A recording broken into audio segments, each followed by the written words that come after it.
Bonjour chers auditeurs de l'ODJ Média, notre chroniqueur de l'ODJ, Afid Fassifiri, partage son avis et sa réflexion, dans un article qu'il a intitulé « La Maison-Blanche compte infliger des sanctions à la Cour pénale internationale », qu'on écoutera ensemble dans ce podcast.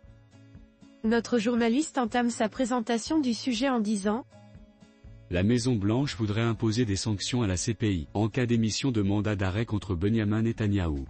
Alors c'est qu'il est dégoûtant ? Affligeant.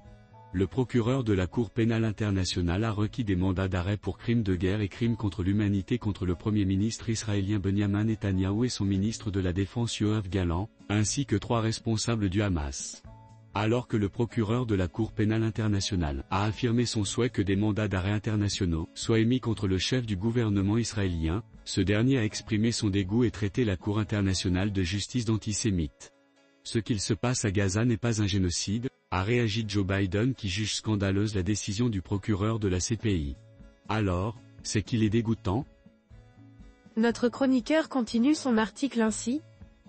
Netanyahou crie au scandale. Ces demandes de mandat d'arrêt ne doivent pas créer d'équivalence entre le Hamas et Israël, a réagi pour sa part le ministre français des Affaires étrangères dans une posture de soutien à Israël et d'opposition à toute sanction contre Tel Aviv. Paris a cependant déclaré soutenir la CPI, et respecter son indépendance, des propos que Tel Aviv a aussitôt fustigés. Après les Nations Unies et le SG, qui avaient à plusieurs reprises subi les foudres des Israéliens, c'est maintenant au tour de la Cour internationale de justice d'être traitée d'antisémite par Netanyahou. La réalité dépassant toujours la fiction, on a cette impression d'être dans un très mauvais western avec des cow-boys, qui ont tous les droits et le reste de la planète composée d'Indiens. Et en l'occurrence, face à ces Indiens qu'on traite de terroristes et d'antisémites, alors qu'ils ne font que défendre leur terre et l'existence de leur peuple, les cow-boys ont le droit de tuer, de massacrer et d'exterminer.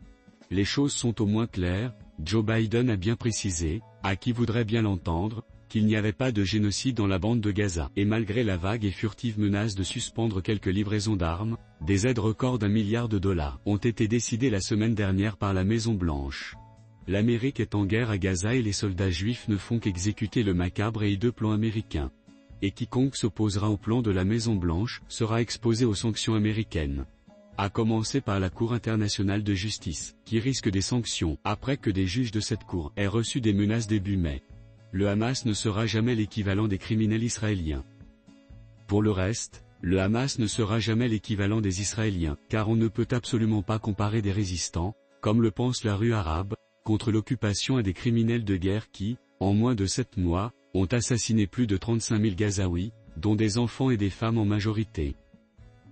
L'auteur termine son article en ces termes. Alors, c'est quoi la suite du programme ?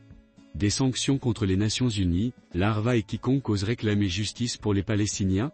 S'il y a un profond dégoût à ressentir, dans l'impuissance et la résignation, c'est que ces mandats d'arrêt de la CPI ne sont qu'une goutte de justice dans un océan avec un conflit marqué par l'impunité généralisée.